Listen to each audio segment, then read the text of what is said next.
All right, guys. So Bill Gates, he's got a new plan for vaccines. Now, as much as I would love to say that this is just fake, this is clickbait, sadly, this is absolutely true. So the billionaire, he made massive waves back in March 2015 when he talked about the coronavirus. Now, this was a good 5 years or so, give or take, before the whole health crisis completely changed our lives forever. Schools and gyms were locked down. Small businesses went bankrupt. The economy, the education of millions of people were stunted. Companies across the globe had to resort to employees working remotely, working from home. Side hustles were started up. I mean, it was really just a huge paradigm shift that Gates accurately predicted. But before we get to what changes that he wants, I'd like to ask you guys to just take a second, drop a quick like for the video. I totally appreciate you. It only takes a second. Also, I want to thank you guys for always sharing my videos.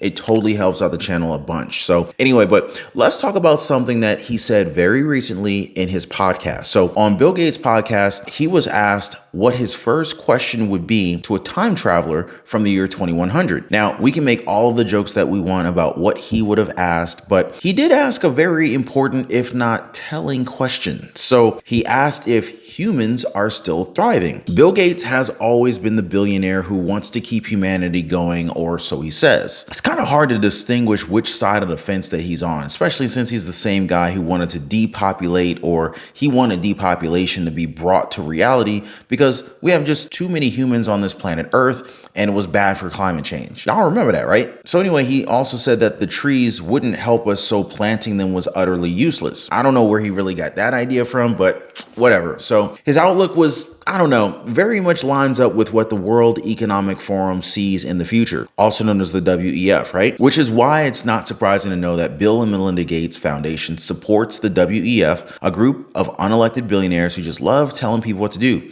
telling you what to eat, what kind of cars to drive, what kind of things you need to get rid of inside of your house. Anyway, now the same could be said for Bill Gates because there's a conspiracy theory that's come out, and it says that he funded mainstream media with more than $300 million right before the pandemic. Why? Why would that happen? Why would he do that? Well, the best guess is because he wanted these stations to probably promote his global agenda. So here are the stations that supposedly got money from Bill and Melinda Gates Foundation. So we got CNN, NBC, NPR, PBS, The Atlantic, BBC, The Guardian, The Financial Times, and The Daily Telegraph, just to name a few. Now, the rumor says that most of these stations were short on funding, which had the Bill and Melinda Gates Foundation coming into the rescue, capes and all, right? But of course, they're not going to just say that these were donations in exchange for anything at all. Oddly enough, though, mainstream media did report the C-19 virus exactly as Gates described it, that the virus would take millions of lives and that everyone needed to get jabbed. Now that reminds me of Imperial College London. So there was a team over there that had led the narrative that millions of people would ultimately die from C-19. And just so you know, the model that they used for the projections of how many people would die was actually funded by, drumroll please, Bill and Melinda Gates Foundation. So I don't know. It's kind of like these people already had like a time machine of their own back then. And it also makes you question if Bill Gates can be dubbed as the center of all of these controversies, because it just somehow feels as if his money and maybe his influence took a shape of its own during the health crisis. I mean, the reach was just so insanely wide that even the NIH, they got funding indirectly from the Gates Foundation. Now, as we all know, there are many questions about the involvement of Dr. Anthony Fauci and the NIH with gain-of-function research in Wuhan, China,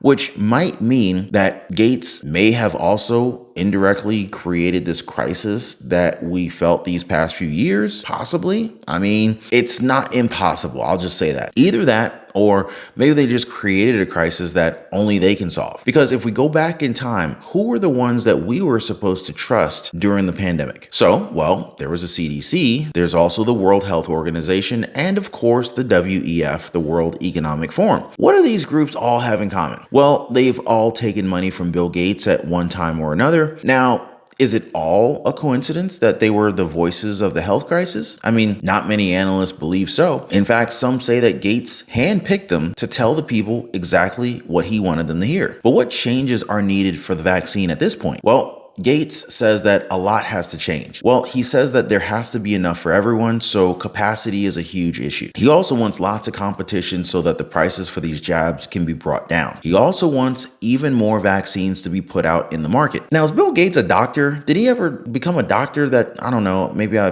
missed that graduation ceremony when he got his doctorate or PhD or whatnot, his MD. Anyway, I don't remember that. If you guys do, let me know in the comment section down below. But anyway, when it comes to C-19, Bill Gates, he wants more coverage and even longer durations for the vaccines. Now, besides that, he doesn't want needles anymore. Instead, he said that we should be using patches in the future. I'm not a big fan of needles. Patches, yeah, sounds a lot less painful. Okay. But you're probably thinking to yourself, for a guy who made his fortune off of computers, he sure does care a lot about medicine and health, right? Well, if you thought that, you'd be right. It's also somewhat peculiar, but it's made very clear as to why he's saying all of this stuff. Within the annual meeting of billionaires in Davos, Switzerland, Gates confirmed that the Bill Melinda Gates Foundation has approved $8.6 billion in overall aid for health programs around the world. Is this an investment? It very well could be. Now, of course, it's going to be dubbed as donations. This has some analysts questioning the motives for such a huge donation, though. Are they expecting these people to peddle their narrative to common folks? Do they want health professionals pushing for their globalist agenda? Or is this just the goodness of their heart at work? So here's something that all of us should know when it comes to vaccines and Bill Gates. He has made around $500 million on vaccine stocks alone. The Gates Foundation also bought stocks from Pfizer back in September 2019, just months before the pandemic began. And who made a ton of money during that time? Oh yeah, that's right, Pfizer did. So was this just good timing, or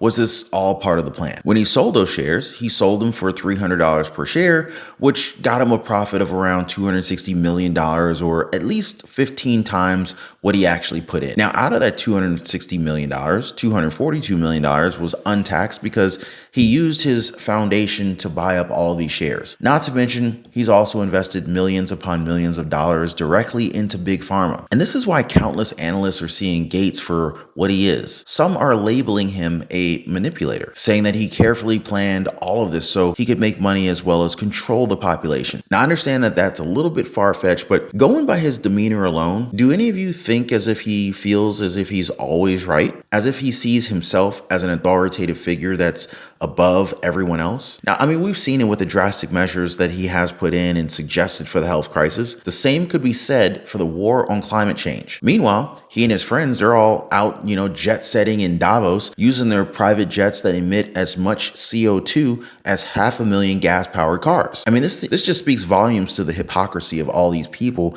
and just how little they think of the average people. Now, I'm not really sure when these changes to jabs are going to be made. However, we can likely be assured that something will be done to probably lower the hesitancy. Now, as far as I'm concerned, I'm gonna be here to keep you guys informed on what's happening all around us that directly impacts our lives. If you appreciate that, definitely hit the like button, subscribe to the channel, share this video, and I'm gonna catch you guys on the next one. Y'all be safe.